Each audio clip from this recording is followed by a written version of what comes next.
اعوذ باللہ من الشیطان اللعین الرجیم بسم اللہ الرحمن الرحیم الحمد للہ رب العالمین والعاقبۃ للمتقین والجنۃ للمطیعین والنار للملحدین والصلاة والسلام علی مولانا و مولا الثقلین نبی القاسم محمد وآلہ الطیبین الطاہرین المعصومین المظلومین ولعنۃ اللہ علی اعدائہم اجمعین من یومنا ھذا الی قیام یوم الدین اما بعد قال رسول اللہ صلی اللہ علیہ وآلہ وسلم حسین منی وانا من الحسین. صلوات پڑھ دیں.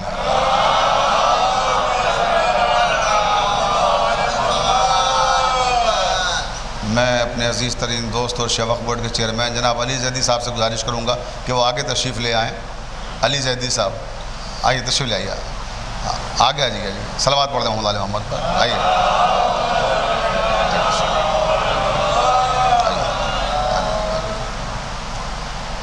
یہ کائنات اور اس کائنات کا ذرہ ذرہ محمد وآل محمد علیہم السلام کا مقروض ہے.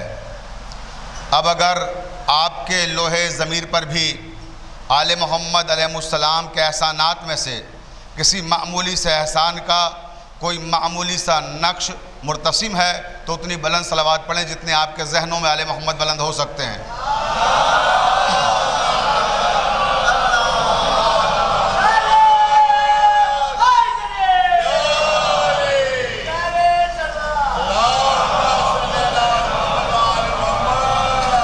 واجب الاحترام سامعین کرام، محبان اہل بیت علیہ السلام، میں نے جن کلمات کو سرنامہ سخن قرار دیا ہے وہ پیغمبر اسلام حضرت محمد مصطفیٰ صلی اللہ علیہ وسلم کے بڑے معروف کلمات ہیں. اتنے معروف کہ ہماری قوم کے بچے بچے کو ازبر ہیں. ہر عزا خانے میں یہ حدیث لکھی ہوتی ہے، حسین منی وانا من الحسین. ہر ذاکر اس پہ تقریر کر رہا ہوتا ہے حسین منی وانا من الحسین. تو اتنی معروف ترین حدیث ہے جسے میں نے سرنامہ کلام قرار دیا ہے. اس کی وجہ یہ ہے کیونکہ اکثر یہ ہوتا ہے کہ جو چیزیں معروف ہو جاتی ہیں، جو چیزیں مشہور ہو جاتی ہیں، تو وہ معروف اور مشہور چیزیں ہم بار بار سننے کے عادی ہو جاتے ہیں. ہم اس پر اتنا غور و خوض نہیں کرتے جتنا غور و خوض کا وہ ہم سے مطالبہ کرتی ہیں. توجہ ہے نا؟ تو ایسی حدیث یہ بھی ہے، اگر اس پر آپ غور فرمائیں گے تو معنی و مفاہیم کا اور مطالب کا ایک سمندر موجزن ہے اس کے اندر. یہ حدیث مختلف معنی، مختلف مفاہیم اور مختلف جہتیں، مختلف شقیں، مختلف ابعاد کا مجموعہ ہے، جس میں پیغمبر اسلام ارشاد فرما رہے ہیں کہ حسین منی وانا من الحسین. حسین مجھ سے ہے اور میں حسین سے ہوں. اور یہ حدیث وہ حدیث ہے جس پہ مسلمانوں کے 73 فرقے متفق ہیں. اس میں کسی فرقے کو اختلاف نہیں ہے کہ صاحب یہ ہمارے یہاں نہیں ہے یا یہ ان کے یہاں نہیں ہے. سب مانتے ہیں، سب کی کتابوں میں یہ حدیث موجود ہے. لیکن ایک طبقہ ایسا ہے کہ جو آخری فقرے سے اختلاف کرتا ہے، آبجیکشن کرتا ہے، اعتراض کرتا ہے. آخری فقرہ کیا ہے؟ وَأَنَا مِنَ الْحُسَيْن، اور میں حسین سے ہوں. اس پر اعتراض ہے، اس پر آبجیکشن ہے کہ میں حسین سے ہوں. اعتراض کیا ہے کہ صاحب ہوتا یہ ہے ہمیشہ کہ چھوٹے لوگ اپنے بڑوں سے متعارف ہوتے ہیں. خرد کا تعارف بزرگوں سے کرایا جاتا ہے. خاندان کے بچے اپنے خاندان کے بڑوں کے ذریعے سے متعارف ہوتے ہیں. لیکن یہ کیسے ممکن ہے کہ حسین سے رسول ہوں، وہ بھی وہ رسول جو خاتم النبیین ہیں، جو افضل المرسلین ہیں، جو رحمت للعالمین ہیں، وہ اور حسین سے ہوں؟ تو یہ بات ہماری سمجھ میں نہیں آتی. تو جو طبقہ اس طرح کی باتیں کرتا ہے انہیں سمجھانے کے لیے ایک تمثیل دے دوں. کہ صاحب ہماری سمجھ میں نہیں آتے، یہ کیسے ممکن ہے کہ حسین سے رسول ہوں۔ آپ دیکھیں یہ بستی ادب نوازوں کی بستی ہے، سخن سازوں کی بستی ہے، یہاں کے اہل علم اہل ادب پوری دنیا میں پہچانے جاتے ہیں، اور اردو ادب کے حوالے سے بڑی اہم شخصیتیں سنڈیلا میں پیدا ہوئی ہیں۔ اور لکھنؤ یونیورسٹی میں ہمارے استاد بھی تھے پروفیسر شجاعت علی سندھلوی صاحب، آپ حضرات سب واقف ہوں گے ان سے، تو ایسی نہ جانے کتنی شخصیتیں ہیں، پروفیسر نور الحسن ہاشمی صاحب، میں کس کس کا نام لوں یہاں کے حوالے سے، یہ پوری دنیا میں معروف ترین قصبہ ہے اور سخن سازوں کا ادب نوازوں کا قصبہ ہے، لہٰذا دل چاہتا ہے تھوڑا ادبی گفتگو ہو، علمی گفتگو ہو اہل علم کے درمیان میں، کیونکہ یہ گفتگو ہر ایک مجمع میں نہیں کی جا سکتی، اس کے لیے کچھ منتخب لوگ ہوتے ہیں جن سے اس طرح کی گفتگو کی جا سکتی ہے، تو وہ سامعین میرے سامنے آج موجود ہیں، لہٰذا میرا دل چاہ رہا ہے کہ اس جہد سے بھی گفتگو ہو۔ آپ دیکھیں دنیا کے کسی بھی تخلیق کار، کسی بھی فنکار، کسی بھی رائٹر کی جب آپ لائف پڑھیں گے، جب ان کی زندگی پڑھیں گے، تو آپ دیکھیں گے کہ بڑی مشکلات، بڑی پریشانیوں کا سامنا کر کے وہ اس منزل تک پہنچے کہ جہاں آج ہم ان کی مثالیں پیش کر رہے ہیں، اور آج برسوں گزر جانے کے بعد بھی وہ لوگ زندہ ہیں۔ مثلا میر انیس علی اللہ مقامہ، لکھنؤ آپ کے یہاں سے قریب ہے اس لیے وہیں سے شروع کرتا ہوں، اور میں لکھنؤ سے آیا بھی ہوں تو حق بھی بنتا ہے کہ لکھنؤ کا ذکر کیے بغیر گفتگو کو آگے نہ بڑھایا جائے، توجہ چاہتا ہوں۔ تو انیس پوری دنیا میں اردو مرثی کے حوالے سے پہچانے جاتے ہیں۔ ایام ازاں کا جیسے ہی آغاز ہوتا ہے پوری دنیا میں کہیں بھی ہوں، آپ امریکہ میں ہوں، لندن میں ہوں، جرمنی میں ہوں، آپ ایران میں ہوں، عراق میں ہوں، پاکستان میں ہوں، ہندوستان میں ہوں، جہاں بھی شیعہ ہیں، یا یہ کہوں میں لفظ کو تھوڑا بدل دوں، جہاں بھی حسینی ہیں، توجہ ہے نا، جہاں جہاں حسینی پائے جاتے ہیں وہاں انیس کے مرثیے پڑھے جاتے ہیں۔ انیس کو اس دنیا سے گئے ہوئے پورے 150 سال ہو گئے، 150 سال کے بعد بھی آج انیس زندہ ہیں، مرنے کے بعد بھی زندہ ہیں۔ بھئی یہ حسین در ہی ایسا ہے کہ مرے وہ کو بھی زندگی عطا کر دیتا ہے، یہ در حسین در ہی ایسا ہے۔ تو 150 سال ہو گئے مرے ہوئے انیس کو، لیکن آج بھی زندہ ہیں۔ مرزا دبیر کو بھی 150 سال ہو گئے، 3 مہینے کے بعد میر انیس کے مرزا دبیر کا انتقال ہو گیا تھا، تو وہ بھی 150 برس کا تقریباً وقفہ ہے، مگر آج بھی مرزا دبیر زندہ ہیں۔ کیوں؟ اپنے مرثیوں کی وجہ سے۔ پنڈت دیا شنکر نسیم اسی لکھنؤ سے ایک یادگار مثنوی لکھی گلزار نسیم، جب آپ گلزار نسیم پڑھیں 150 سال پرانی مثنوی ہے وہ بھی، جب آپ اس کو پڑھیں گے تو محسوس ہوگا کہ 150 سال پرانا لکھنؤ آپ اپنی آنکھوں سے دیکھ رہے ہیں۔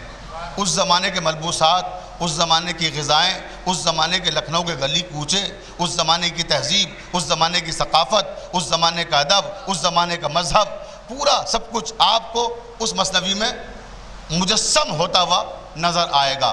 تو پنڈت دیا شنکر نسیم آج کتنے سال کے بعد؟ 150 سال کے بعد بھی زندہ ہیں۔ مرزا محمد ہادی رسوا امراؤ جانادہ جیسی ناول جنہوں نے لکھی، اور اس پر فلمیں بھی بنی ہیں امراؤ جانادہ پر، اور دنیا کی ہر زبان میں اس کا ترجمہ ہوا ہے۔ لکھنؤ یونیورسٹی میں ہمارے یہاں اردو ڈپارٹمنٹ میں اسپیشل اسٹڈیز میں جو سبجیکٹ ہے اور جو کتابیں ہیں ان میں ایک مرزا محمد ہادی رسوا کی کتاب امراؤ جانادہ بھی ہے۔ اسی طرح دنیا کی مختلف یونیورسٹیز میں اس کتاب کو پڑھایا جاتا ہے۔ تو آج مرزا محمد ہادی رسوا کس وجہ سے زندہ ہیں؟ اپنی کتاب امراؤ جان ادا کی وجہ سے۔ انہوں نے بہت ساری ناول لکھی، ذات شریف بھی ان کی بڑی مشہور ناول ہے، اور انہوں نے اختری بیگم بھی لکھی، شریف زادہ بھی لکھی، میں کس کس کتاب کا ان کی ذکر کروں، لیکن ایک کتاب ایسی ہے جس کا ذکر کرنا چاہیے مجھے اس وقت، اور وہ کتاب ہے ان کی تحفہ سنیہ۔ تحفہ سنیہ 16 جلدوں میں لکھی تھی مرزا محمد ہادی رسوا نے، اور کلا سائز جو پرانے زمانے کا بڑا سائز ہوتا تھا اس سائز میں وہ کتاب لکھی۔ وہ ہے کیا؟ محدث دہلوی نے کتاب لکھی تھی تحفہ اثنا عشری، اس کا جواب لکھا تھا انہی نے، تحفہ سنیہ۔ اب اس کتاب کی اہمیت کا اندازہ آپ اس سے لگائیں کہ اس زمانے کے ممتاز عالم دین اور ممتاز اہل سنت والجماعت کی شخصیت مولانا عبد الماجد دریابادی اپنی کتاب مقالات عبد الماجد دریابادی میں تحریر کرتے ہیں کہ میں ایک بار ممتاز محل کے احاطے میں لکھنؤ میں جہاں وہ رہتے تھے، مرزا محمد ہادی رسوا، گولا گنج ہی میں ہے یہ ممتاز محل کا احاطہ، آپ حضرات واقف ہوں گے جو لکھنؤ سے واقف ہیں، تو وہاں وہ ملنے گئے، تو یہ وہ شخصیت ہے جس کا میں ذکر کر رہا ہوں، مولانا عبدالماجد دریا آبادی، جنہی نے بر صغیر میں پہلی بار انگلش میں قرآن کو ٹرانسلیٹ کیا ہے۔ توجہ ہے، وہ شخصیت جس نے پہلی بار عربی سے، یعنی اس کی عربی بھی لاجواب، انگلش بھی لاجواب، اردو فارسی کا تو کوئی ذکر ہی نہیں ہے، توجہ چاہتا ہوں، ایسا قابل آدمی۔ اب وہ یہ کہتا ہے کہ جب میں مرزا رسوا سے ملنے کے لیے ان کے گھر گیا تو میں نے دیکھا کہ ناول لکھتے رہتے تھے، ناول لکھ رہے ہوں گے، لیکن آج کچھ ماحول بدلا ہوا تھا۔ اب جو میں پہنچا تو میں نے دیکھا کہ کوئی کتاب وہ مذہبی لکھ رہے ہیں، تو میں نے کہا رسوا صاحب آپ یہ کیا لکھ رہے ہیں؟ کہا تحفہ سنیہ لکھ رہا ہوں۔ یہ سنی ہیں جو آئے ہیں، وہ شیعہ ہیں جو لکھ رہے ہیں، ان کا تحفہ سنیہ لکھ رہا ہوں۔ محدث دہلوی کا جواب، تو انہی نے کہا مولانا عبدالماجد دریا آبادی نے کہ رسوا صاحب آپ کہاں مولویوں کے چکر میں پڑ گئے؟ بھائی توجہ چاہتا ہوں، ایک مولوی کا جواب، آپ کہاں لکھنے بیٹھ گئے؟ اس کے لیے آپ کی قوم کے مولوی کافی ہیں، وہ لکھیں۔ کہ میں نے انتظار کر لیا، کتاب کو آئے کافی دن ہو گئے محدث دہلوی کی، ابھی شیعوں میں سے کسی نے بھی اس کا جواب نہیں دیا، تو اس لیے میں نے یہ جواب لکھا ہے۔ اب مولانا عبدالماجد دریا آبادی جو ایک طرح سے بہت ہی مستند عالم اہل سنت والجماعت کے، وہ مقالات عبدالماجد دریا آبادی میں لکھتے ہیں کہ میں نے رسوا کے ناول پڑھے تھے، میں ان سے متاثر تھا، ان کی زبان سے متاثر تھا، اسی لیے جب لکھنؤ جاتا تھا تو ان سے ملنے بھی جاتا تھا، اور اب جو میں پہنچا کتاب جو میں نے دیکھی تحفہ سنیہ، تو کیا دلائل، کیا براہین، کیا اعتدال، یعنی جو انہوں نے کتاب لکھی تھی اس کی تعریف کرتے ہوئے لکھتے ہیں کہ کیا اسلوب، کیا ڈکشن، کیا لفظی نظام ان کا، میں کس کس چیز کی تعریف کروں۔ اور پھر میں نے آخرکار وہی مولویوں والا انداز، میں نے کہا کہ بھئی یہ کہاں آپ مولویوں کے چکر میں پڑ گئے اور کہاں آپ یہ سب لکھنے بیٹھ گئے، اس کے لیے اور لوگ کافی ہیں وہ سب لکھتے، آپ کیوں لکھ رہے ہیں؟ آپ تو ناول نگار ہیں، آپ ناول لکھتے رہیے، آپ بہت عمدہ ناول لکھتے ہیں۔ تو مرزا محمد ہادی رسوا نے کہا کہ میں ناول نگار بعد میں ہوں، شیعہ پہلے ہوں۔ بھئی توجہ ہے نا؟ تو اگر ہمارے مسلک پہ کوئی حملہ کرے گا تو اس کا جواب دینا ادب کے دائرے میں، میرا بھی شرعی فریضہ ہے، تو انہی نے وہ شرعی فریضہ ادا کیا۔ مگر ہم نے کیا شرعی فریضہ ادا کیا؟ 16 جلدیں مدرسۃ الواعظین میں دیمک کھا گئی، ان کی برسوں کی محنت، ہم اسے چھپوا بھی نہیں سکے، پرنٹ بھی نہیں کرا سکے، دیمک کھا گئی۔ مطلع انوار میں پاکستان سے علامہ مرتضیٰ حسین فاضل نے لکھا ہے ان 16 جلدوں کے بارے میں ڈیٹیل میں کہ افسوسناک بات ہے کہ ملت نے قدر نہیں کی اس عظیم کتاب کی اور اسے چھپوایا نہیں۔ میں نے بھی اس کتاب کے بارے میں 1996 میں اپنی کتاب خراج حیات میں لکھا تھا، تفصیل سے میں نے بھی اس پہ گفتگو کی ہے۔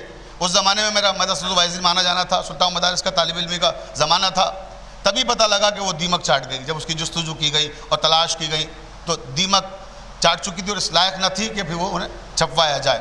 تو بہرکیف یہ ایک محنت تھی مرزا محمد ہادی رسوا کی، جس کے حوالے سے آج ہم جانتے بھی نہیں کہ انہوں نے کوئی کتاب لکھی تھی۔ ان کو جانتے کس حوالے سے؟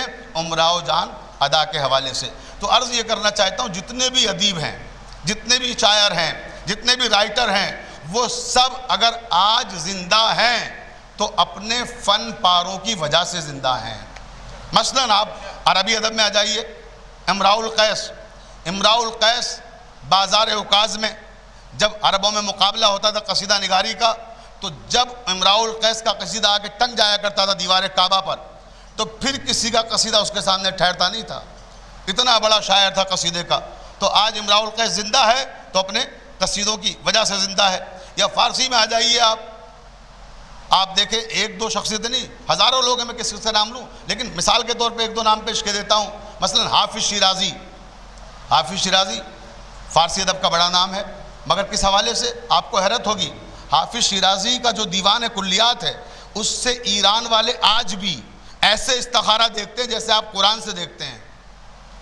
توجہ فرمائیے، آپ جو میں عرض کرنا چاہتا ہوں کہ حافظ کے دیوان کی اہمیت کیا ہے کہ اہل فارس آج بھی استخارہ دیکھتے ہیں، کس سے؟ دیوان حافظ سے۔ اور لطف کی بات کیا ہے، جیسے آپ قرآن سے استخارہ دیکھتے ہیں تو جو عالم دین آپ کا قرآن سے استخارہ دیکھے گا تو جب قرآن کو کھولے گا جو سیدھے ہاتھ پر سب سے اوپر پہلی آیت آئے گی، توجہ نا، اس کا جو مفہوم ہوگا اس سے آپ کے استخارے کا مفہوم واضح ہوگا کہ پازیٹیو ہے یا نگیٹو ہے، مثبت ہے یا منفی ہے، تو یہ اس سے طے ہوتا ہے۔ اسی طرح سے حافظ کا جب دیوان آپ جس نیت سے استخارہ کیجئے اور جب اسے کھولیے تو اس میں سیدھے ہاتھ پر جو سب سے اوپر شعر لکھا ہوگا وہی شعر ہوگا جو آپ سوچ کے نیت کر رہے تھے۔ بھئی توجہ دیکھیں، یہ ہے کمال حافظ شیرازی کا۔ تو حافظ شیرازی آج کس وجہ سے زندہ ہیں؟ اپنے دیوان کی وجہ سے۔ ابو القاسم فردوسی 1500 سال پہلے ایک کتاب لکھ کے گیا، شاہ نامہ۔ آج پوری دنیا میں ہر زبان میں اس کا ترجمہ ہو چکا ہے شاہ نامے کا۔ اور اس نے جو شاہ نامہ لکھا، عجیب و غریب روایتیں دیکھیں آپ، شاہ نامہ اس نے لکھا، کیا تاریخی شاہ نامہ لکھا۔ محمود غزنوی جو بادشاہ وقت تھا، اس نے کہا کہ میں تمہیں ہر شعر پر 1 سونے کی اشرفی دوں گا۔ جب یہ سنا کہ ہر شعر پر 1 سونے کی اشرفی ملے گی تو انہی نے 60,000 شعر کہہ دیے۔ 60,000 شعر ہیں شاہ نامہ میں، 60,000 شعر کہے۔ اور جب اطلاع ملی غزنوی کو تو وہ اپنے وعدے سے مکر گیا، اس نے بجائے سونے کے چاندی کی اشرفیاں بھیج دی 60,000۔ جب اس نے چاندی کی اشرفیاں بھیج دی تو یہ بھی شاعر تھا اور کھرا شاعر تھا، اس نے وہ اسی کے منہ پہ مار دی، کہ مجھے جھوٹے لوگ اور وعدہ خلاف لوگ نہیں پسند ہیں۔ توجہ رہے۔ اور وہ شاہ نامہ ایسا لکھا ہے کہ آج پوری دنیا میں فردوسی ہے اسی کی وجہ سے۔ اتنے سال ہو گئے مگر آج بھی زندہ ہے اسی کی وجہ سے۔ اردو میں بھی ایک کو شوق ہوا شاہ نامہ لکھنے کا کہ صاحب اردو میں شاہ نامہ نہیں لکھا گیا، تو پاکستان کے قومی شاعر حفیظ جالندھری، جنہی نے پاکستان کا قومی ترانہ بھی لکھا ہے، انہی نے شاہ نامہ لکھا اور 4 جلدوں میں لکھا۔ 10,000 شعر کہے انہی نے شاہ نامے کے، 10,000 شعر کہے اور جوش ملیح آبادی کے پاس پہنچ گئے۔ توجہ چاہتا ہوں، دیکھیں سنڈیلے سے زیادہ دور نہیں ہے، اب آپ کے بالکل قریب آ گیا ملیح آباد، ٹھیک ہے نا۔ تو آپ دیکھیں ملیح آباد کے لوگوں کا ذہن، توجہ چاہتا ہوں، بلکہ یہ کہوں کہ محب حسین کا ذہن دیکھیے آپ۔ جب حسین کی محبت ہوتی ہے دل میں تو پھر ذہن کس طرح سے روشن ہو جاتا ہے۔ یہ 10,000 اشعار پر مبنی 4 جلدوں میں شاہ نامہ اسلام لکھ کر لائے جوش ملیح آبادی کے پاس۔ کہ میں چاہتا ہوں جوش صاحب آپ اس پہ تقریر لکھ دیجئے، مقدمہ لکھ دیجئے، انٹروڈکشن لکھ دیجئے میری کتاب کا۔ تو جوش نے کہا کیا لائے ہو؟ کہ شاہ نامہ اسلام لکھ کے لایا ہوں۔ اور جوش نے کیا لکھا ساری زندگی؟ مرثیہ امام حسین کا۔ بھئی توجہ ہے نا، وہ مرثیے کے شاعر تھے، آخر وقت میں صرف مرثیے لکھتے رہے۔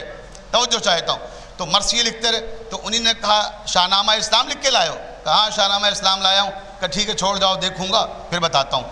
10-12 دن کے بعد حفیظ جالندھری نے خود لکھا اپنی سوانح عمری میں کہ میں جوش صاحب کے پاس پھر پہنچا کہ وہ کیا ہوا، آپ نے میری کتاب پر تقریر لکھ دی؟ تو جوش ملیح آبادی نے کہا لکھ دی۔ کہاں ہے؟ کہ رکو بیٹھو، بیٹھایا اور کتاب لا کے سامنے رکھ دی۔ اب وہ الٹ پلٹ کے پہلی جلد دیکھی، دوسری جلد دیکھی، تیسری جلد دیکھی، چوتھی جلد دیکھی، وہاں کہیں کچھ ہے ہی نہیں لکھا ہوا، کوئی تقریر نہیں، کوئی الگ سے پیپر نہیں لگے ہوئے جس پہ انہوں نے کچھ لکھا ہو۔ تو ان کا آپ نے جوش صاحب مجھ سے کہا لکھ دیا اور اس میں تو آپ نے کچھ بھی نہیں لکھا۔ کہا نہیں لکھ دیا، چوتھی جلد کا آخری صفحہ پڑھو، بہت توجہ، چوتھی جلد کا آخری صفحہ پڑھو، اس پہ پوری تقریر لکھ دی ہے میں نے۔ اب جو دیکھا چوتھی جلد کے آخری صفحے پر ایک شعر لکھا تھا، کتاب کا نام کیا ہے؟ شاہ نامہ اسلام۔ جوش نے لکھا کہ شاہ نامہ اسلام کے لکھنے والے، شاہ نامہ اسلام کے لکھنے والے، اسلام کا شاہی سے تعلق کیا ہے؟ صلوات پڑھ رہے محمد والے محمد پر۔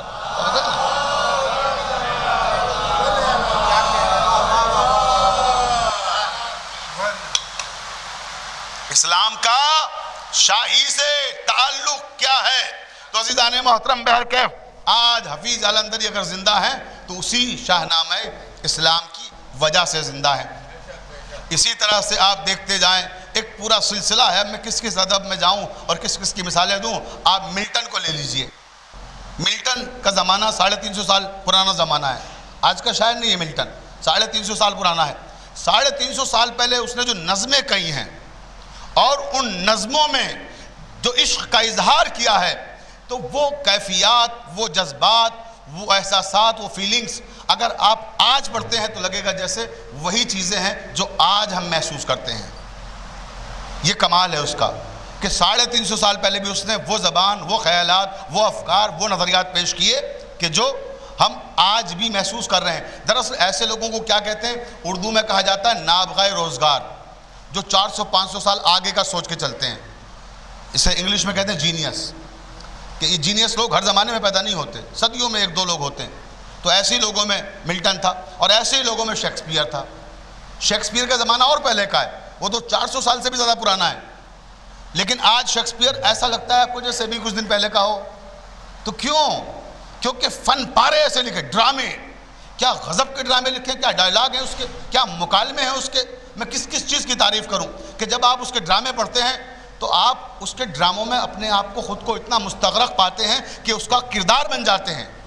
آپ کو لگتا ہے کہ وہ کردار ڈرامے کا نہیں، وہ آپ کی زندگی کا حصہ ہے، اور آپ اس میں سانسیں اسی طرح سے لیتے ہیں جیسے کوئی انسان جینے کے لیے سانسوں کو لینا ضروری سمجھتا ہے۔ تو یہ کمال ہے شیکسپیئر کا۔ تو یہ سب لوگ جتنے بھی ہیں یہ کس لیے زندہ ہیں؟ اپنے فن پاروں کی وجہ سے۔ یہاں ایک شاعر کا ذکر اور کرتا چلوں آخر میں، اور پھر اپنے موضوع کی طرف جو گفتگو ہم نے شروع کی ہے وہیں آ رہا ہوں۔ آپ یہ مت سوچئے گا میں ادب کی وادیوں میں کہیں بہت دور لے گیا، میں بھی وہیں ہوں، وَأَنَا مِنَ الْحُسَيْن، آپ کو وہیں لا رہا ہوں واپس۔ یہ مثالیں جو دی ہیں یہ بے ربط نہیں ہیں، ان سب کا ربط ابھی وہاں آ کے آپ کے سامنے آئے گا۔ پوری توجہ زان محترم، غالب کو دیکھ لیجئے آپ، مرزا غالب آج 150 سال سے بھی زیادہ ہو گئے اس کو بھی مرے ہوئے، مگر آج بھی زندہ ہے۔ اور غالب نے کمال کیا ہے، غالب نے ایک کلیہ توڑا ہے جو ہمارے ذہن میں کلیہ راسخ ہو گیا ہے کہ ہمارا نام ہماری اولاد سے زندہ رہتا ہے۔ اور آپ جتنی بھی پرانی داستانیں نا، طلسم ہوشبہ پڑھ لیجئے، فسانہ عجائب پڑھ لیجئے، یہ سب میں یہی دکھایا گیا کہ بادشاہ کیوں پریشان ہے؟ اولاد کے لیے پریشان ہے، اور اولاد میں بھی اولاد نرینہ بیٹا چاہیے تاکہ بعد میں اس کی حکومت کو سنبھال سکے، اس کے نام کو زندہ رکھ سکے۔ تو ہر انسان یہ تصور کرتا ہے کہ ہمارا نام ہماری اولاد سے باقی رہے گا، اور جو بے اولادہ ہے بیچارہ وہ درگاہوں پہ جا رہا ہے، مندروں میں جا رہا ہے، مسجدوں میں جا رہا ہے، گردواروں میں جا رہا ہے، چرچ میں جا رہا ہے، جہاں بتا دیجئے وہاں جا رہا ہے اولاد مانگنے کے لیے۔ توجہ ہے نا؟ تو یہ انسان کی زندگی کا المیہ ہے کہ ہم یہ سمجھتے ہیں کہ ہمارا نام اولاد سے رہے گا، لیکن غالب نے اس کلیے کو توڑ دیا۔ مرزا غالب کو اللہ نے 7 بیٹے عطا کیے۔ یادگار غالب میں مولانا الطاف حسین حالی نے لکھا ہے، جو ان کی بایوگرافی لکھی ہے، اس میں تحریر کرتے ہیں وہ کہ 7 بیٹے دیے اور 7 مر گئے۔ کوئی 2 سال کا ہو کے، کوئی 3 سال کا، کوئی 4 سال کا، کوئی 5 سال کا، اور کوئی 7 سال کا۔ 7 بیٹے 7 مر گئے۔ جب 7 بیٹے غالب کے مر گئے، آپ سوچئے کوئی انسان جس کے 7 بیٹے مر جائیں اس کی کیفیت کیا ہوگی؟ میں تو کمال ہے غالب کا کہ اس کے ذہن کی داد دیتا ہوں کہ اس نے اتنے صدموں کے بعد بھی اتنی اعلیٰ شاعری کی ہے، اتنی عرفہ شاعری کی ہے کہ پوری دنیا میں آج اسے تسلیم کیا جا رہا ہے۔ تو غالب کے 7 بیٹے ہوئے، 7 مر گئے، اور جب تھک گئے تو آخر میں انہی نے بھتیجا گود لے لیا، عارف اس کا نام ہے، اور دیوان غالب میں اس کا مرثیہ بھی موجود ہے۔ عارف 18 سال کا ہو کے مر گیا، 18 برس کا جب عارف ہوا وہ بھی مر گیا، اور اس کی جدائی میں پورا مرثیہ لکھا ہے مرزا غالب نے، جو کہ دیوان غالب میں موجود ہے۔ تو 7 بیٹے دیے اللہ نے، وہ بھی مر گئے، بھتیجا گود لیا، وہ بھی مر گیا، مگر غالب آج بھی زندہ ہے۔ بھئی یہ ہے کمال، دیکھیں نا، یہ کلیہ توڑ دیا نا کہ بیٹے سے ہم زندہ رہیں گے، بیٹے سے نہیں زندہ ہیں۔ غالب کے بیٹے مر چکے تھے، مگر غالب آج زندہ ہے۔ بیٹوں کے کسی کو نام بھی نہیں معلوم کہ کیا نام رہے ہوں گے، لیکن غالب آج بچے بچے کی زبان پر ہے۔ شیخ محمد ابراہیم ذوق غالب کا ہم عصر شاعر ہے، اور وہ بہادر شاہ ظفر کا استاد ہے۔ کیا خوبصورت بات کہی کہ رہتا قلم سے نام، قیامت تلک ہے ذوق۔ علم کی اہمیت دیکھیں، قلم کی اہمیت دیکھیں کہ رہتا قلم سے نام، قیامت تلک ہے ذوق۔ اولاد سے تو بس یہی 2 پشت 4 پشت، یہ ہے جو ہم سمجھتے ہیں اولاد اولاد۔ ابھی آپ مجھ سے پوچھے والد کا نام کیا ہے، بہت مسکرا کے بتاؤں گا۔ دادا کا نام پوچھے، وہ بھی مسکرا کے بتا دوں گا۔ پھر پردادا کا پوچھے گا، مسکراہٹ غائب ہو جائے گی۔ پھر اس کے بعد اوپر پوچھے گا سلسلہ، تو بالکل مسکراہٹ ایک دم سرے سے غائب۔ پھر اس کے بعد اور پوچھیے اوپر کہ اور کون تھے، 5ویں پشت میں آپ کی، 6ٹھی میں کون، 7ویں میں کون، تو سانسیں اکھڑنے لگیں گی۔ اور جو حال میرا ہے وہی آپ کا بھی ہوگا۔ یہاں میرے خیال سے کوئی ایک آدمی ایسا ہو جو 7 نسلیں بتا سکے اپنی اوپر تک۔ توجہ چاہتا ہوں۔ تو اولاد سے تو بس ہی 2 پشت 4 پشت۔ تو رہتا قلم سے نام، قیامت تلک ہے ذوق۔ تو قلم باقی رہتا ہے، قلم انسان کے نام کو زندہ رکھتا ہے، ادب انسان کو باقی رکھتا ہے۔ تو جتنے بھی لوگ ہیں یہ سب کس وجہ سے زندہ ہیں؟ اپنے اپنے فن پاروں کی وجہ سے۔ یا ہندی ادب میں آ جائیے آپ، اب وقت نہیں ہے، زیادہ مثالیں ہو جائیں گی۔ کبیر داس کو لے لیں، بس خالی ایک مثال دے دیتا ہوں۔ کبیر داس کے دوہے دیکھیے آپ، کیا شاندار دوہے ہیں۔ آپ بڑی بڑی نظموں میں وہ بات نہیں کہہ سکتے جو 2 مصروں میں کہہ دیتا ہے وہ، اور آپ نقش حیرت بنے ہوئے دیکھتے رہتے ہیں کہ کیا بات کہہ دی۔ تو یہ جتنے بھی فنکار ہیں کس وجہ سے زندہ ہیں؟ اپنے فن پاروں کی وجہ سے۔ اب آئیے وَأَنَا مِنَ الْحُسَيْن، کہ حسین سے رسول کس طرح سے ہیں۔ کہ صاحب سمجھ میں نہیں آتا، حسین تو چھوٹے ہیں، وہ بڑے ہیں، وہ چھوٹے سے کیسے ہو سکتے ہیں بڑے؟ توجہ چاہتا ہوں، تو آئیے مثال دیتا ہوں۔ اب آپ اپنے ذہن میں سب ایک کتب خانہ آباد کر لیں، تمثیل ہے، ایک مثال ہے، خیال میں رکھیں کہ ایک لائبریری ہے۔ اس لائبریری میں جتنے بھی یہ فنکار ہیں جن کے بھی میں نے نام لیے ہیں یا جو آپ کے ذہن میں آ سکتے ہوں، آپ ان کے بارے میں سوچیں کہ ان سب کے قلمی نسخے اس لائبریری میں رکھے ہوئے ہیں، نان پبلش ورک، ابھی شائع نہیں ہوا، پبلش نہیں ہوا، لوگوں تک نہیں پہنچا، وہ سارے کے سارے اس کتب خانے میں رکھے ہوئے ہیں۔ معلوم ہوا کہ انیس کے مرثیے بھی قلمی نسخے، غالب کا دیوان بھی قلمی، حافظ شیرازی کا دیوان بھی قلمی، شیکسپیئر کے ڈرامے بھی قلمی، ملٹن کی شاعری بھی قلمی، پنڈت دیا شنکر نسیم کی مثنوی بھی قلمی، یہ سارے قلمی نسخے ہیں، مخطوطات ہیں جو رکھے ہوئے ہیں۔ اچانک اس کتب خانے میں آگ لگ گئی۔ اب جو آگ لگی تو عزیزان محترم معلوم ہوا کہ پورے سنڈیلے میں ہنگامہ پپا ہو گیا کہ صاحب اتنی عظیم الشان لائبریری جس میں ایسے ایسے قلمی نسخے ہیں، اس میں آگ لگ گئی۔ معلوم ہوا محلے محلے سے لوگ نکل کے آنے لگے۔ اب لائبریری میں آگ کی لپٹیں ہیں کہ آسمان کو چھو رہی ہیں، اور لوگ کھڑے ہوئے سب کف افسوس مل رہے ہیں کہ ہائے کیا علمی اثاثہ ہے جو جل کے خاک ہو جائے گا، اتنی تیز آگ کی لپٹیں ہیں۔ انصاف سے بتائیے کہ آپ کے کف افسوس ملنے سے یہ سارا علمی اثاثہ بچ جائے گا؟ نہیں بچ سکتا۔ آپ افسوس کرتے رہیے، کف افسوس ملتے رہیے۔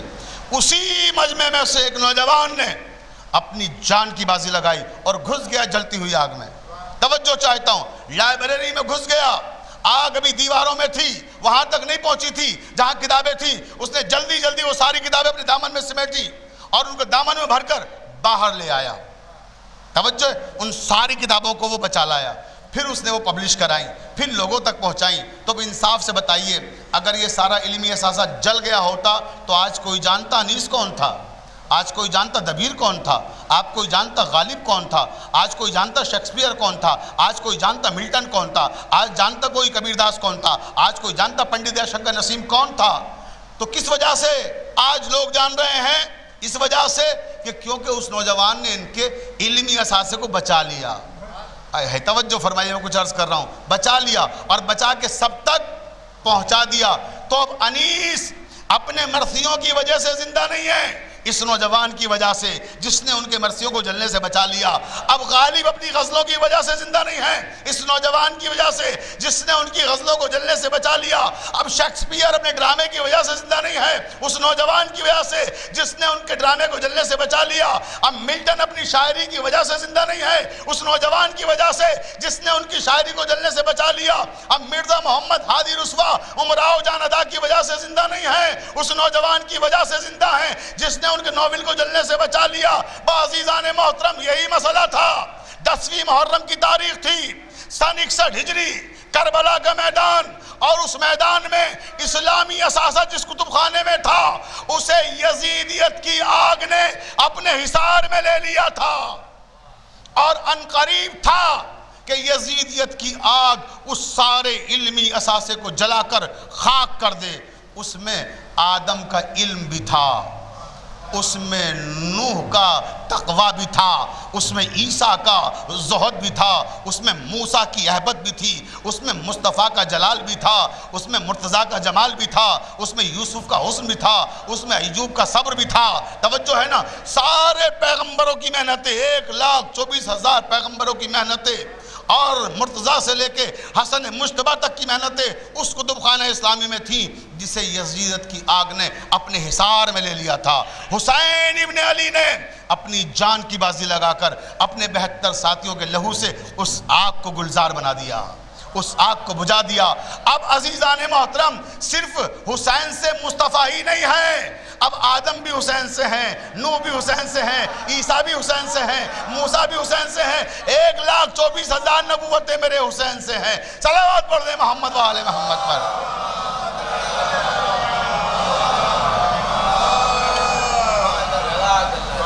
حسین آپ نے رکھا بھرم رسالت کا، حسین آپ نے رکھا بھرم رسالت کا، جہاں میں مثل نہیں آپ کی عبادت کا، ہوا ہے ایسا اثر آپ کی شہادت کا، اب تک اب نہ اٹھے گا سوال بیعت کا، چراغ دین محمد جلا گئے ہیں حسین، یزیدیت کو جہاں سے مٹا گئے ہیں حسین، کبھی تو نوح کی کشتی کے ناخدا ہیں حسین، دل رسول ہیں اسلام کی بقا ہے حسین، یزیدیت کے لیے موت کی سزا ہے حسین، وقار سجدہ پیغمبر خدا ہے حسین، حسین کیا ہے یہ ہم جیسا کوئی کیا جانے، حسین کو تو نبی جانے یا خدا جانے، صلوات پڑھ دیں محمد والے محمد۔ ان کے زیر تیگ گوید لا الہ، ان کے خونش بروید لا الہ، ان کے بخشت بے یقینہ را یقین، ان کے لرزد سجود او زمین۔ کیا کہنا اس حسین ابن علی کا کہ جس کے سجدوں سے کربلا کی زمین لرزنے لگی، کیا کہنا اس حسین ابن علی کا جس نے بے یقینوں کو یقین کی دولت سے مالا مال کیا۔ تو عزیزان محترم، یہ ہے وَأَنَا مِنَ الْحُسَيْن، کہ حسین سے اس طرح سے مصطفیٰ ہیں، اور حسین اس شخصیت کا نام ہے کہ جس کے بغیر، میں بہت تاریخ سے آج جملہ کہنے جا رہا ہوں، جس کے بغیر نہ ملائکہ کا گزر ہے، نہ انبیاء کا گزر ہے، نہ انسانوں کا گزر ہے، نہ جنات کا گزر ہے، نہ چرند کا نہ پرند کا، ہر ایک کی ضرورت کا نام ہے حسین ابن علی۔ اب ہو سکتا ہے آپ نقش حیرت بنے ہوئے کہ یہ کیسے ممکن ہے کہ ہر ایک کی ضرورت حسین ہو، انبیاء کی ضرورت بھی حسین ہو، فرشتوں کی ضرورت بھی حسین ہو، جنات کی ضرورت بھی حسین ہو، انسانوں کی ضرورت بھی حسین ہو۔ اب میرے پاس وقت نہیں اتنا کہ میں زیادہ تفصیل میں جا سکوں، بس ایک مثال دے دوں تاکہ میری بات واضح ہو جائے کہ کس طرح سے ہر ایک کو ضرورت حسین کی ہے۔ آپ نے فطرس کا واقعہ سنا ہوگا، بڑا مشہور واقعہ ہے فطرس کا، اور کوئی ایسا نہیں جس نے نہ سنا ہو، توجہ ہے۔ لیکن میں واقعات پڑھنے کا عادی نہیں ہوں، اور خاص کر وہ سنی سنائی چیزیں نہیں پڑھتا ہوں میں جو عموماً لوگوں تک پہنچ جاتی ہیں۔ کوشش کرتا ہوں کچھ نیا پیش کروں، تحقیق کروں، ریسرچ کروں، اور اگر سنی سنائی بات کوئی پیش کروں گا تو پھر اس میں معنی کے جہات اور آباد پیدا کروں گا، کچھ نیا پن ہونا چاہیے، ورنہ ایسے خالی سنی ہوئی بات سنانے کا فائدہ کیا ہے۔ توجہ چاہتا ہوں، کیونکہ اگر مجلس میں انسان آیا ہے تو کچھ لے کے جائے۔ ہمینے گیس ہوئے تہذیب بھی سوارے ہیں، ہمینے گیس ہوئے تہذیب بھی سوارے ہیں، فراز دار پا بھی تذکرے ہمارے ہیں، ہمین علم و ادب کو حیات بخشی ہے، یہ مجلس نہیں تعلیم کے ادارے ہیں۔ توجہ ہے، تو جب یہاں آئیں تو کچھ لے کر جائیں، یہ میری کوشش ہے، توجہ چاہتا ہوں۔ تو فطرس کا واقعہ آپ کا سنا ہوا ہے، مجھے واقعہ نہیں سنانا، بس ایک نتیجہ دینا چاہتا ہوں۔ میں نے جملہ صرف کیا ہے کہ ہر ایک کو حسین کی ضرورت ہے، ملائکہ کو بھی، انبیاء کو بھی۔ یہ کوئی خطابت نہ سمجھے، کوئی لفاظی نہ سمجھے، میں منبر سے نہ خطابت کرتا ہوں نہ لفاظی کرتا ہوں، میں حقائق پیش کرتا ہوں، اور حقائق بھی وہ پیش کرتا ہوں جس پہ مسلمانوں کے 73 فرقے متفق ہوں۔ میں نے اپنی اب تک کی خطابت کی زندگی میں کوئی اختلافی بات کبھی منبر سے نہیں پڑھی، اور کوئی ایسی بات نہیں پڑھی جسے ہمارا کوئی دوسرے مسلک کا بھائی کہے کہ صاحب ہمارے ہاں نہیں ہے۔ میں وہ پڑھتا ہوں جو سب کے یہاں ہے۔ تو فطرس کا واقعہ سب کے یہاں ہے، توجہ چاہتا ہوں۔ اب آپ دیکھیں، آسمان سے 1,00,000 فرشتوں کا لشکر لے کر کون چلا؟ جبرائیل امین، سید الملائکہ۔ جیسے ہی وہ چلے، ایک نشیب کی طرف سے گزرے، فطرس وہاں پڑا ہوا تھا۔ فطرس عذاب اور عتاب میں مبتلا تھا، بالوں پر جل گئے تھے، جنت سے نکال دیا گیا تھا۔ بہت توجہ فرمائیے گا۔ اب فطرس کو وہاں دیکھا، جیسے ہی دیکھا فطرس کو جبرائیل نے، تو جبرائیل نے رفتار کم کی۔ فطرس نے پوچھا کہ کہاں جا رہے ہو؟ کہا تمہیں نہیں معلوم سید الانبیاء کے یہاں چھوٹے نواسے کی آمد ہے، مبارکباد دینے جا رہے ہیں۔ کہا مجھے بھی لے چلو۔ جبرائیل لے کے آ گئے۔ بھئی یہی سنا ہے نا آپ نے کہ جبرائیل لے کے آ گئے۔ اب میں یہاں ایک سوال کرنا چاہتا ہوں، اہل علم اہل ادب یہاں موجود ہیں، مجھے یہ بتائیے کہ فطرس جو ہے یہ کیوں عذاب میں مبتلا ہے، کیوں عتاب میں مبتلا ہے؟ اس سے اللہ 6000 سال سے ناراض ہے۔ علامہ مجلسی نے بحر الانوار میں لکھا ہے، ریفرنس بھی دے دیتا ہوں، کہ 6000 سال سے اللہ فطرس سے ناراض تھا۔ تو عزیزان محترم انصاف کیجئے کہ جس سے اللہ 6000 سال سے ناراض ہو، کہ جبرائیل کی اتنی جرأت ہے، اتنی ہمت ہے کہ اللہ کی مرضی کے بغیر اسے یہاں لے آئے۔ بھئی توجہ چاہ رہا ہوں، دیکھیں نا، اللہ کی مرضی کے بغیر لا سکتا ہے؟ جبرائیل اپنی حدیں پہچانتا ہے۔ آپ کو یاد ہے شب معراج جب پیغمبر نے کہا تھا آؤ جبرائیل آگے آؤ، کہا نہیں یا رسول اللہ، اس سے آگے ایک قدم بھی بڑھایا تو بالوں پر جل جائیں گے۔ تو جو اپنی حدیں پہچانتا ہو وہ کیسے اتنی جرأت کر سکتا ہے کہ جس سے اللہ 6000 سال سے ناراض ہو، اسے لے کے چلا ہے اللہ کی اذن کے بغیر؟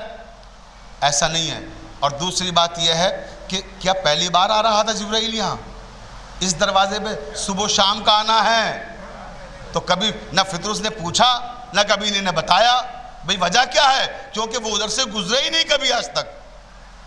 دیکھیے 1,00,000 فرشتوں کا سردار ہے جبرائیل اور 70,000 فرشتوں کا سردار تھا فطرس، دونوں کی اچھی دوستی تھی۔ تو اب یہ ایک مسئلہ تھا کہ وہ عذاب میں مبتلا ہے، اللہ ناراض ہے، اگر میں ادھر سے گزروں اور کوئی بات اس نے کہیں مروت نہ آ جائے، دوستی ہے نا، مروت نہ آ جائے تو سامنا ہی نہ کرو، لہٰذا اس راستے سے گزرے ہی نہیں سید الملائکہ کبھی۔ لیکن آج آئے ہیں تو اپنی مرضی سے نہیں آئے ہیں، اشارہ ملا ہے کہ جاؤ ادھر سے اور لے جاؤ فطرس کو۔ بہت رویا ہے، بہت گریہ کیا ہے اس نے، جاؤ اب اس کو لے جاؤ اپنے ساتھ۔ لے کر آ گئے، اور جب آ گئے تو کیا ہوا، فطرس نے مبارکباد دی جیسے سارے فرشتوں نے مبارکباد دی، مگر مبارکباد دینے کے بعد اس نے عجیب فقرہ کہا جو کسی فرشتے نے نہیں کہا۔ فطرس نے کہا یا رسول اللہ میں انعام لوں گا، آپ سب کو انعام دے رہے ہیں، مبارکباد دینے والوں کو تحفے دے رہے ہیں، مجھے بھی چاہیے، مگر اپنی مرضی کا تحفہ لوں گا۔ توجہ چاہ رہا ہوں، اپنی مرضی کا تحفہ لوں گا۔ آپ بتائیے کسی سے کسی کی پہلی ملاقات ہو، کوئی کہہ سکتا ہے کہ میں اپنی مرضی کا تحفہ لوں گا؟ ابھی ہمارے دوست علی زیدی صاحب یہاں بیٹھے ہوئے ہیں، چیئرمین صاحب، شیخ وقف بورڈ کے چیئرمین ہیں یہ، اگر ان سے میری دوستی نہ ہو اور میں ان کے گھر جاؤں اور وہاں دیکھوں بڑی اچھی اچھی کتابیں لگی ہوئی ہیں، کچھ خوبصورت تحفے وہاں ان کو لوگوں نے گفٹ کیے ہوئے ہیں اور وہ لگے ہوئے ہیں، اور میں ان کو اٹھاؤں اور کہوں میں لے کے جا رہا ہوں، تو یہ بھی اور لوگ بھی جو وہاں موجود ہوں کیا کہیں گے کہ عجیب بد اخلاق مولانا ہے، عجیب بد تہذیب مولانا ہے۔ بتائیے آئے پہلی بار یہاں یہ لے لوں اور وہ لے لوں، سمیٹ کے چلے گئے۔ اچھا مولوی ایسی بدنام ہے ان چیزوں میں، توجہ ہے نا، تو معلوم ہوا کہ لیجیے صاحب آئے تھے مولانا سب لے کے چلے گئے۔ تو یہ تہذیب کے خلاف ہے۔ تہذیب کا تقاضا یہ نہیں کہ آپ کسی گھر جائیں اور کہ ہمیں یہ دے دیجیے اور ہمیں وہ دے دیجیے، توجہ۔ لیکن ہاں اب ان کا ہمارا معاملہ ہے دوستی کا، اب ہم اگر دوست ہیں، یہ میرے گھر آئیں یا میں ان کے گھر جاؤں، میں کچھ ان کے یہاں سے لے آؤں، یہ میرے یہاں سے لے آئیں، تو اب وہ کوئی عیب نہیں ہے، نہ کوئی مسئلہ ہے، نہ یہ برا مانیں گے، اور برا مانیں گے بھی تو کہہ نہیں پائیں گے ہم سے، توجہ ہے نا۔ ایک منزل آتی ہے نا دوستی میں ایسی کہ اگر کوئی چیز دینا نہیں چاہ رہے آپ اور دوست نے مانگ لی تب بھی دینا پڑ جاتی ہے، توجہ رہے عزیزان محترم۔ تو معلوم ہوا کہ پرانے رشتے ہوتے ہیں تب انسان اس بے تکلفی سے بات کرتا ہے۔ تو فطرس کا یہ کہنا کہ اپنی پسند کا تحفہ لوں گا، اس کا مطلب یہ پہلی بار نہیں ملا ہے رسول سے، بھائی توجہ، اس کی ملاقاتیں ہیں پہلے سے، اور کم سے کم ایک ملاقات تو میں یاد دلا دوں آپ کو، جب اللہ تعالیٰ نے عرش اعظم پر امام علی کی ولایت کا اقرار لیا تھا، جسے قرآن میں یوم الست کے نام سے یاد کیا ہے، یوم میثاق سے کہا جاتا ہے، تو یوم میثاق اللہ نے جب عہد لیا تھا تب بھی فطرس نبی کریم کے پہلو میں بیٹھا ہوا تھا، تو ملاقاتیں تو پہلے سے ہے نا، تبھی اس بے تکلفی سے اس نے کہا کہ مجھے اپنی پسند کا تحفہ چاہیے۔ اللہ کے نبی نے کہا اچھا بتاؤ کیا لوگ ہیں؟ اب توجہ فرمائیے گا، بہت توجہ، جہاں تک میری آواز جاری، میرے سارے شیعہ سنی سارے بھائی سنیں، بہت توجہ فرمائیے گا اس مرحلے پر۔ کہا کیا لوگ ہیں بولو؟ اللہ کے نبی نے کہا مانگو کیا مانگتے ہو، کیونکہ خوشی کا موقع ہے ہمارے یہاں، حسین کی ولادت ہوئی ہے۔ تو فطرس کہتا ہے یا رسول اللہ دو چیزیں، ایک عذاب میں مبتلا ہوں، ایک عتاب میں مبتلا ہوں۔ عذاب یہ ہے کہ بالوں پر جل گئے ہیں، عتاب یہ ہے کہ جنت سے نکال دیا گیا ہوں۔ بالوں پر بھی چاہیے اور جنت میں داخلہ بھی چاہیے، بھائی توجہ رہے، جنت میں انٹری بھی چاہیے، داخلہ بھی چاہیے۔ تو اللہ کے رسول نے کیا کہا جبرائیل سے کہ اسے حسین کے گہوارے سے مس کر دو، بھائی توجہ رہے، حسین کے گہوارے سے مس کر دو۔ میں کہوں گا یا رسول اللہ کیوں مس کر دیں حسین کے گہوارے سے؟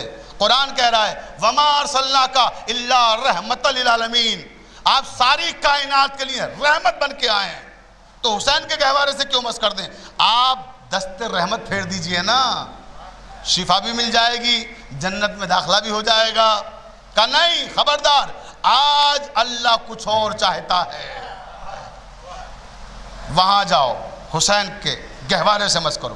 گہوارے سے مس کیا، اور جیسے ہی مس کیا ویسے ہی مم مثلی بالوں پر آ گئے، اڑتا ہوا فوراً آسمانوں پہ، اور وہی آواز، وہی لہجہ، وہی جملہ جس کی وجہ سے جنت سے نکالا گیا تھا، یہی کہنے پہ جنت سے نکلا تھا کہ مم مثلی، میرے جیسا کوئی نہیں، میرے جیسا کوئی نہیں، غرور و تکبر میں ڈوبا ہوا لہجہ تھا کہ میرے جیسا کوئی نہیں ہے۔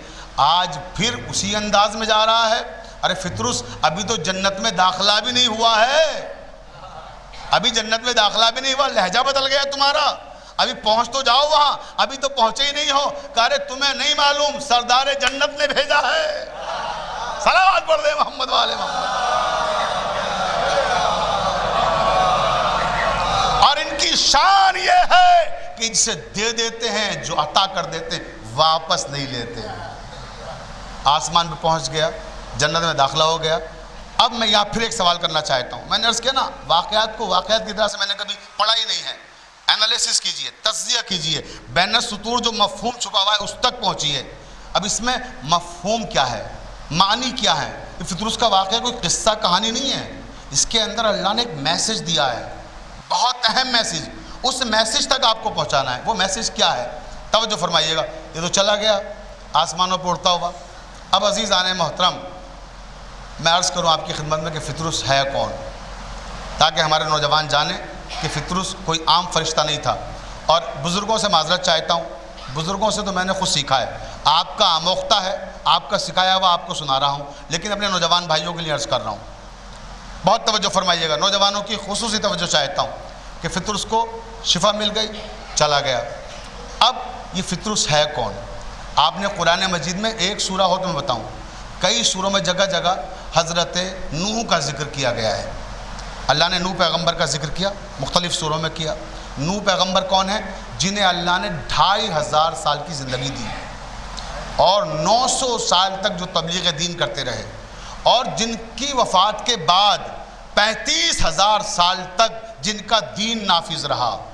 صحیفہ نوح 35,000 سال تک جتنے بھی نبی آئے، اللہ نے کسی نبی کو صحیفہ نہیں دیا کہ صحیفہ نوح پہ عمل کرو، صحیفہ نوح پہ عمل کرو. اب سمجھے آپ کتنا اہم نبی ہے یہ، جس کا نام ہے نوح. توجہ زانے محترم، تو یہ نوح نبی جو تھے، جن کے جانے کے بعد بھی 35,000 سال تک جن کی شریعت باقی رہی، انہی نے کیا کیا؟ اپنی امت کے لیے بد دعا کی، عذاب آیا. تو کیا ایک ایسا نبی جس پر اللہ کے اتنے زیادہ انعامات ہوں، اتنے اکرامات ہوں، اور جتنے عزیز ہو، اللہ کو اتنا پیارا ہو، وہ امت کو بد دعا کیوں کرے گا؟ کوئی ریزن ہوگا نا. تو ریزن کیا ہے، کیوں بد دعا کی؟ جاننا چاہیں گے؟ توجہ چاہتا ہوں. دیکھیں نوح نے بد دعا کیوں کی. وجہ یہ تھی کہ 900 سال تک پہلے صبر کیا نوح نے، 900 سال تک خاموش رہے، یعنی تبلیغ کرتے رہے، ظلم کے خلاف آواز نہیں اٹھائی. وہ ظلم کرتے رہے، برداشت کرتے رہے، برداشت کرتے رہے، برداشت کرتے رہے. جب برداشت کی قوت نے جواب دیا، تب انہی نے ظلم کے خلاف آواز اٹھائی. اور اس کے بعد بد دعا کی ظالموں کے لیے، بد دعا کی اس امت کے لیے جو روز جناب نوح پہ پتھر برساتی تھی. یعنی 1-2 دن کا قصہ نہیں ہے. صاحبان قصص الانبیاء نے لکھا ہے 900 سال تک نوح نے اپنی پشت پہ پتھر کھائے ہیں. قوم پتھر مارتی تھی، زخمی ہو جاتے تھے. جب زخمی ہو کے بستر پر پہنچتے تھے، رات کو بستر پہ لیٹتے، تو بیوی اتفاق سے ایسی ملی تھی کہ نبی اگر اس سے ایک گلاس پانی مانگتے تو وہ ایک گلاس پانی دینے کی روادار نہ تھی. بیوی ایسی ملی تھی کہ اللہ کے نبی کو، زخمی نبی کو، یعنی دوا علاج کی تو بات چھوڑ دیجئے، پانی دینے کو تیار نہیں تھی. یہی وجہ ہے قرآن میں اللہ نے 2 نبیوں کی بیویوں پہ لعنت کی ہے، ایک جناب لوط کی بیوی پر اور ایک جناب نوح کی بیوی پر. یعنی اللہ نے نبیوں کی بیوی پر لعنت بھیج کے بتا دیا کہ نبی کی بیوی ہونا کوئی شرف نہیں ہے، شریک سفر ہونا شرف نہیں ہے، شریک رسالت ہونا شرف ہے. صلوات پڑھ دے محمد والے محمد پر.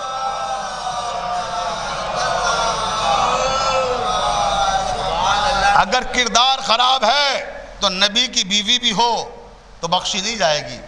اللہ نے قرآن میں لعنتیں بھیج کے بتا دیا کہ خبردار، یہاں کردار کی قیمت ہے، گفتار کی قیمت ہے، قول کی قیمت ہے، رشتوں کی قیمت نہیں ہے کہ نبی کی بیوی ہے، کہ نبی کا بیٹا ہے. بیٹا تھا نبی کا، ڈوب گیا. بھئی توجہ ہے نا. اگر رشتوں کی اہمیت ہوتی تو نوح دعا کر رہے تھے اپنے بیٹے کے لیے. اللہ نے کہا خبردار اس کے لیے دعا نہ کیجئے گا، کہ بیٹا ہے، کہ ہوا کرے بیٹا، مگر آپ کا وفادار نہیں ہے، کردار کا اچھا نہیں ہے. جب نہیں ہے تو جانے دیجئے، اس کو ڈوبنے دیجئے. اور ڈوب گیا تو رشتہ کام نہیں آیا. تو عزیزان محترم، اب رات میں جب بستر پہ زخمی پڑے ہوئے ہیں، اب صاحبان قصص الانبیاء لکھتے ہیں کہ اللہ آسمان سے ایک فرشتے کو بھیجتا تھا. وہ فرشتہ آ کر جناب نوح کے زخموں پر اپنے کافوری پر رکھتا، اور جیسے وہ کافوری پر رکھتا زخم مندمل ہو جاتے، زخم بھر جاتے۔ یہ عمل 1-2 دن نہیں، 900 سال تک ہوتا رہا کہ آسمان سے فرشتہ آتا رہا اور اپنے کافوری پر سے جناب نوح کے زخموں کو شفا دیتا رہا۔ وہ فرشتہ کون تھا معلوم ہے آپ کو؟ وہ فطرس تھا۔ بھائی توجہ ہے؟ اب سنیں حسین ابن علی کون ہے؟ یعنی جو نبیوں میں شفا بانٹتا ہے۔ بھائی توجہ، جو نبیوں میں شفا بانٹتے ہیں، جب وہ محتاج شفا ہو تو در حسین پہ آتے ہیں۔ صلوات پڑھ دے محمد والے محمد پر۔ یہ پھر عزیزان محترم، اب مجھے یہ بتائیے کہ اللہ فطرس سے ناراض تھا یا حسین؟ بھئی ناراض کون تھا فطرس سے، اللہ یا حسین؟ اللہ ناراض تھا نا۔ امام حسین سے کیا مطلب؟ وہ تو بھی پیدا ہوئے ہیں، دنیا میں ظاہر ہوئے۔ ناراض کون تھا؟ اللہ۔ اور کتنے دن سے، کتنے سالوں سے؟ 6000 سال سے اللہ ناراض تھا۔ تو اب اس کو منانا کس کو چاہیے تھا، اللہ کو یا حسین کو؟ بھئی توجہ چاہ رہا ہوں، اس کو جانا کہاں چاہیے، وہاں یا یہاں؟ تو اللہ کے پاس جانا چاہیے نا، وہ ناراض ہے، اس کو منائے جا کے۔ لیکن وہاں نہیں جاتا، کہاں جاتا ہے؟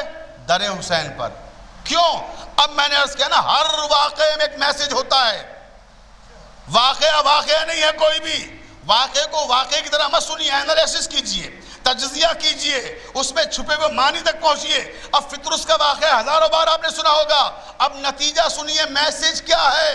الانسان مرکب من الخطاء والنسیان۔ حدیث میں ہے کہ انسان غلطیوں اور خطاؤں کا پیکر ہے، انسان غلطیوں کا مجسمہ ہے، یعنی انسان ہے تو غلطیاں کرے گا، یہ اس کی فطرت میں ہے، یہ اس کے نیچر میں ہے، کیونکہ اگر غلطی نہ کرے تو فرشتہ ہو جائے گا۔ کہا جاتا ہے نا کہ صاحب وہ فرشتہ ہیں، فرشتہ صفت ہے، غلطیاں نہیں کرتے، غلطیاں خوب کرتے ہیں، آپ کے علم میں نہیں ہے ان کی غلطیاں، اس لیے آپ انہیں فرشتہ سمجھ رہے ہیں۔ ان سے جا کے پوچھئے، انہیں پتا ہے کیا ہے وہ۔ تو معلوم ہوا کہ انسان غلطیاں کرتا ہے، تو اللہ نے میسج کیا دیا کہ دیکھو تم انسان ہو، غلطیاں کرو گے، خطائیں کرو گے، گناہ کرو گے، گنہگار ہو، خطا کار ہو۔ جب کبھی غلطی کرنا، جب کبھی خطا کرنا، جب کبھی گناہ کرنا، اور تم چاہو تمہیں یہ اندازہ ہو جائے کہ اس گناہ سے میرا رب ناراض ہوتا ہے، اس غلطی سے میرا خدا ناراض ہوتا ہے، اس بات کو میرا رب پسند نہیں کرتا ہے، اور تم وہ امر انجام دے دو، تم وہ کام کر دو، اور پھر تمہیں ندامت ہو اس پر کہ ہم نے غلط کیا، احساس ندامت لے کر اگر تم یہ چاہو کہ مجھے راضی کرنا چاہتے ہو تو میری رضا کا دروازہ دیکھ لو کہاں ہے۔ بھئی توجہ چاہتا ہوں، میری رضا کا دروازہ کہاں ہے؟ یعنی اگر میں ناراض ہو جاؤں اور مجھے راضی کرنا چاہو تو در حسین پہ آ جانا، یہ ہے میری رضا کا دروازہ۔ صلوات پڑھ دیں محمد والے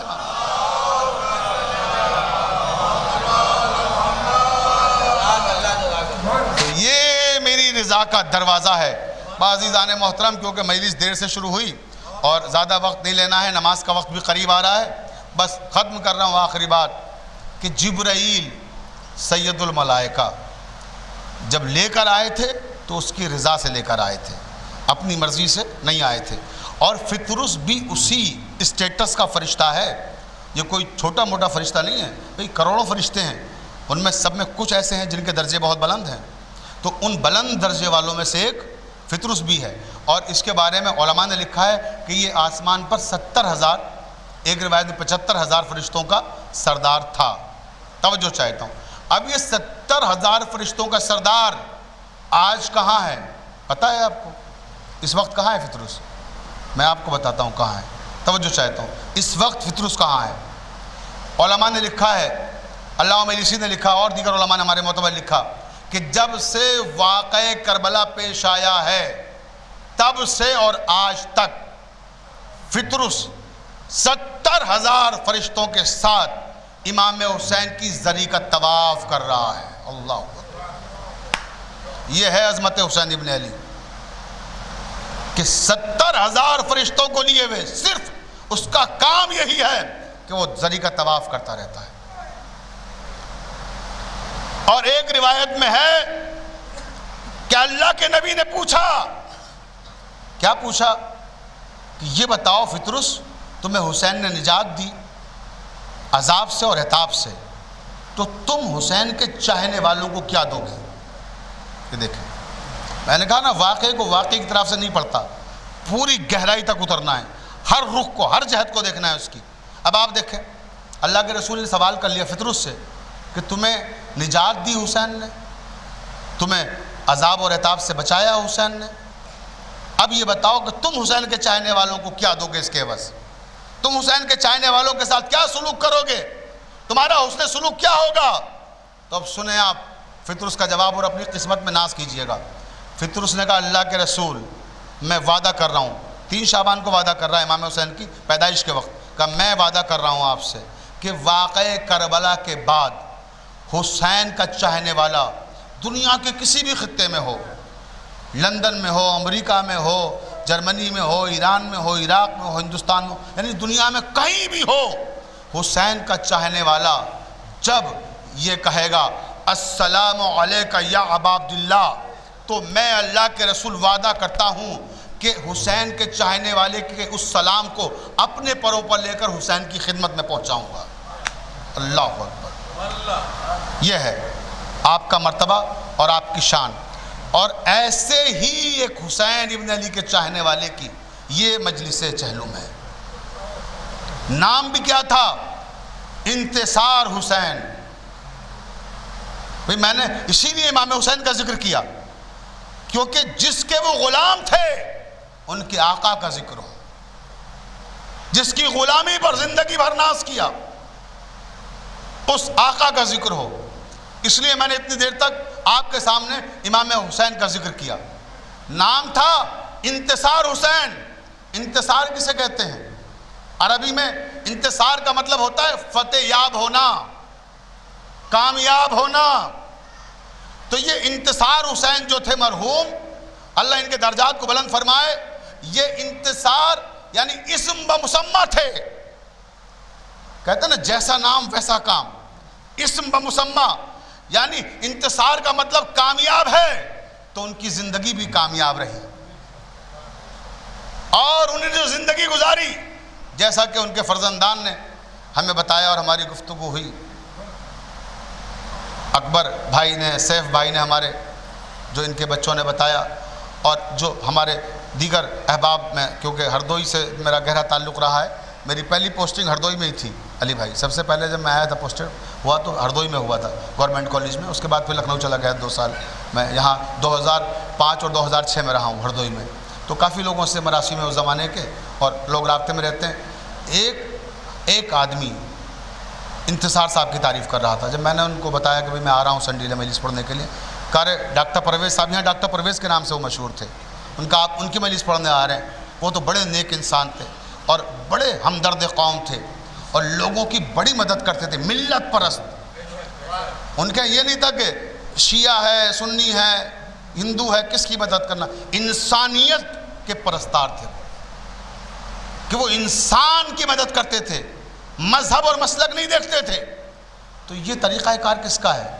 یہ ان کے آقا کا طریقہ کار تھا، یہی تو امام حسین کا طریقہ کار تھا، جن کے نام پہ ان کے والد نے ان کا نام رکھا ہوگا انتصار حسین۔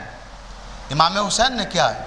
کربلا کا جو واقعہ ہے آپ سمجھتے ہیں کوئی اسلامی واقعہ ہے، یہ اسلامی واقعہ نہیں، انسانی واقعہ ہے، اس میں انسانی اقدار ہیں۔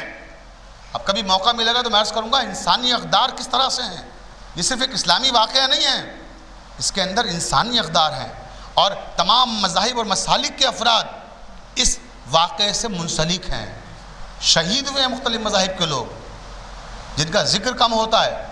تو امام حسین دراصل مسلمانوں کے رہبر نہیں ہیں، وہ انسانوں کے رہبر ہیں۔ اللہ نے انہیں مسلمانوں کا امام بنا کر نہیں بھیجا تھا، انسانوں کا امام بنا کے بھیجا تھا۔ جس طرح نبی جو آئے تھے وہ مسلمانوں کے نبی بن کر نہیں آئے تھے، ساری کائنات کے نبی بن کر آئے تھے، ایسے حسین ساری کائنات کے امام تھے، اور یہ ان کے ادنا سے غلام تھے جن کے 40ویں کی یہ مجلس منعقد ہو رہی ہے۔ تو میں عزیزان محترم ان کے بارے میں کیا عرض کروں، ہمارے دوست علی زیدی صاحب نے مجھے بتایا ان کے بارے میں کہ بہت ہی نرم دل، اور بہت خوش گفتار، ایسے لوگ کم پیدا ہوتے ہیں زمانے میں، اور ایسے لوگوں سے ملاقاتیں کرنے کے بعد انبساط کا احساس ہوتا ہے، مسرت کا احساس ہوتا ہے۔ ان سے گفتگو کیجئے تو نفس کو ایک سکون ملتا ہے، ضمیر کو ایک امن کا پیغام ملتا ہے۔ تو ایسی شخصیت تھی جناب انتصار حسین صاحب کی، جن کے 40ویں کی یہ مجلس منعقد ہو رہی ہے۔ لیکن میں ان کے بیٹے سے کہوں گا، سیف رضوی سے اور اکبر رضوی سے، مجھے سیف رضوی صاحب نے ہمارے ایک ویڈیو بھیجی تھی، جنازے کی ویڈیو۔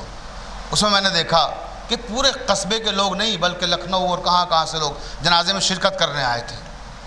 بڑا مجمع تھا، جنازے میں شامل ہوا، اور لوگ ان کو گلے سے لگا کے تعزیت دے رہے تھے، ان کے آنسوؤں کو خشک کر رہے تھے، انہیں دلاسا دے رہے تھے۔ تو جب میں وہ ویڈیو دیکھ رہا تھا تو مجھے 11ویں محرم کا وہ لمحہ بہت یاد آیا کہ جب امام زین العابدین امام حسین کے لاشے کے قریب سے گزر رہے تھے، اور روایت کے فقرے ہیں کہ ان قریب تھا کہ روح قفص انصری سے پرواز کر جائے۔ جناب زینب نے سنبھالا کہ سید سجاد، ارے ابھی شام تک لے کے جانا ہے، امامت کا فریضہ انجام دینا ہے، میرے بیٹے خود کو سنبھالو۔ تو کیا کہا تھا امام؟ فرماتے اماں میں کتنا غریب بیٹا ہوں، میرے بابا کا لاشا، اجرکم اللہ، مولا آپ کو کوئی غم نہ دے سوائے غم حسین کے۔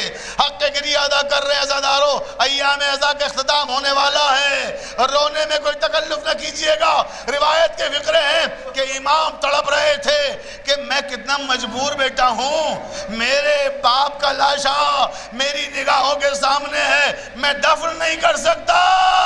میں کہوں گا اکبر بھائی، سیف بھائی اور ان کے تمام عزیزوں سے کہ آپ نے اپنے والد بزرگوار کے جنازے میں دیکھا کہ اتنا بڑا مجمع آیا، سب سمجھا رہے تھے ارے غلام کا جنازہ تھا، مگر آقا کا جنازہ کربلا میں بے گور و کفن تبتا ہوا ریگستان، اور حسین کا جنازہ، حسین کا لاشا، زینب گزر رہی ہیں، کہتی ہے بھیا ایک دن میں نماز پڑھ رہی تھی، صحن میں نماز پڑھتے پڑھتے مصلی پہ سو گئی، سورج میرے چہرے پر دھوپ گرمی آنے لگی، اور جب سورج کی گرمی آئی تو آپ بابا بتاتے ہیں کہ دامن اپنا دامن پھیلا کے کھڑے ہو گئے اور میرے چہرے پر سایہ کر دیا۔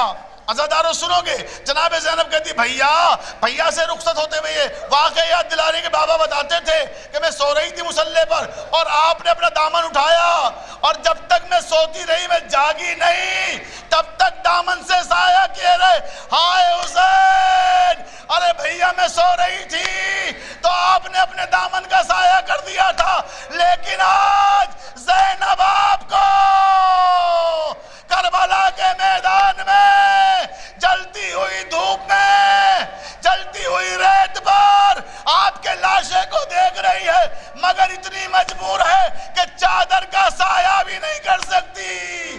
بھیا زینب بے ردا ہے، بھیا ہاتھوں میں رسن باندھ دی گئی ہے۔ اجرکم اللہ۔ عزاداران مظلوم کربلا، بس چند جملے اور آپ نے حق گریہ ادا کیا، مجلس تمام ہو گئی۔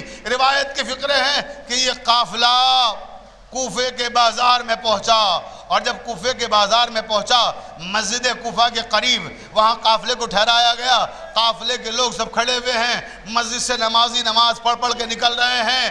ایک پیغمبر اسلام کا نابینا صحابی تھا زید ابن ارقم، جب زید ابن ارقم مسجد سے باہر آیا، نابینا ہے، دکھائی نہیں دیتا، لوگوں سے پوچھتا ہے کون لوگ ہیں یہ، کیسا ہنگامہ ہے، کیسا شور ہے یہ؟ تو ایک مرتبہ کسی نے کہا تمہیں نہیں معلوم، ارے یہ باغیوں کو لایا گیا ہے قیدی بنا کر، انہی نے حکومت کے خلاف احتجاج کیا تھا، حکومت کے خلاف بغاوت کی تھی، ان کو قیدی بنا کے لایا گیا ہے۔ تو زید بن ارقم کہتا ہے اچھا ہوا انہیں قیدی بنایا گیا ہے اور ان کے ساتھ ہی ہونا چاہیے۔ بس جیسے ہی یہ کلمات سید سجاد نے سنے نا، امام زین العابدین تڑپ گئے، کہا اے نانا کے صحابی زید بن ارقم، ارے تم تو ایسا نہ کہو، ابھی مسجد میں بیٹھ کے آیت پڑھ رہے تھے قُلْ لَا أَسْأَلُكُمْ عَلَيْهِ أَجْرًا إِلَّا الْمَوَدَّةَ فِي الْقُرْبَىٰ، اور تم اس طرح سے کہہ رہے ہو۔ تڑپ کے زید ابن ارقم کہتا ہے قیدی تو کون ہے جو اس طرح سے قرآن کی آیتیں پڑھ رہا ہے، تمہارا اس آیت سے کیا تعلق؟ کہا زید ابن ارقم تم نے ہمیں نہیں پہچانا، اے میرے نانا کے نابینا صحابی، ارے میں حسین کا بیٹا علی ابن الحسین ہو، میرے ساتھ تمہارے آقا حسین کی بہنیں بے مقنع و چادر ہے۔ بس جیسے ہی زید ابن ارقم نے یہ سنا، مولا مجھے معاف کر دیجئے، دوڑتا ہوا کوفے کی گلیوں میں گیا کہ بیویوں تمہیں معلوم ہے، ارے یہ قیدی کون ہے؟ یہ علی کی بیٹیاں ہیں، نبی کی نواسیاں ہیں، جنہیں قیدی بنا کے لایا گیا ہے۔ ایک مرتبہ ایک گھر سے چادریں نکلنا شروع ہو گئیں، کہا زید ابن ارقم ان بیویوں کو جا کے یہ چادریں پہنا دو، جاؤ علی کی بیٹیاں ہمارے ہوتے ہوئے بے مقنع و چادر نہ رہیں، چادریں جا کے پہناؤ ان کو۔ سب نے بیویوں نے چادریں اکٹھا کی، زید ابن ارقم کو دی، بس آخری جملہ مجلس تمام ہو گئی۔ زید ابن ارقم مسجد کے سامنے آیا، مسجد کوفہ کے سامنے ایک ایک بیوی کو چادر دینا شروع کی کہ بی بی یہ چادر اوڑھ لیجئے، آپ علی کی بیٹی ہیں، آپ علی کے گھرانے سے ہیں، آپ نبی کے گھرانے سے ہیں، آپ بے پردہ رہیں، امت کی بہو بیٹیاں پردہ کریں، یہ ہم سے برداشت نہیں ہوگا، چادریں لے لیجئے۔ سب کو چادریں دی، عزاداروں سب بیویوں نے چادریں اوڑھ لی۔ اب روایت کے فقرے ہیں، جیسے ہی زید ابن ارقم کو چادریں دینے کے بعد آگے بڑھا اور تھوڑی دور گیا ہوگا، ایک مرتبہ شمر کی نگاہ پڑی کہ زید ابن ارقم نے چادریں بانٹی ہیں، تو شمر ملعون نیزہ لے کے آگے بڑھا، ہر بیوی کے سر پہ نیزہ مارتا تھا، چادر چھین لیتا تھا، نیزہ مارتا تھا، چادر چھین لیتا تھا۔ بیویاں فریاد کر رہی تھی، نانا آپ کی امت نے ہمارے ساتھ کس طرح سے ستم کیے، کوفے کا بازار، علی کی بیٹیاں، نبی کی نواسیاں، بے مقنع و چادر۔ اللہم اغفر للمؤمنین والمؤمنات والمسلمین والمسلمات الاحیاء منہم والاموات تاب بیننا بینہم بالخیرات انکا مجیب الدعوات انکا علی کل شیء قدیر۔ ایک مرتبہ سورہ الحمد اور 3 مرتبہ سورہ توحید کی تلاوت فرما کر سید انتصار حسین رضوی ابن سید اسرار حسین رضوی مرحوم کو ایصال فرما دیں۔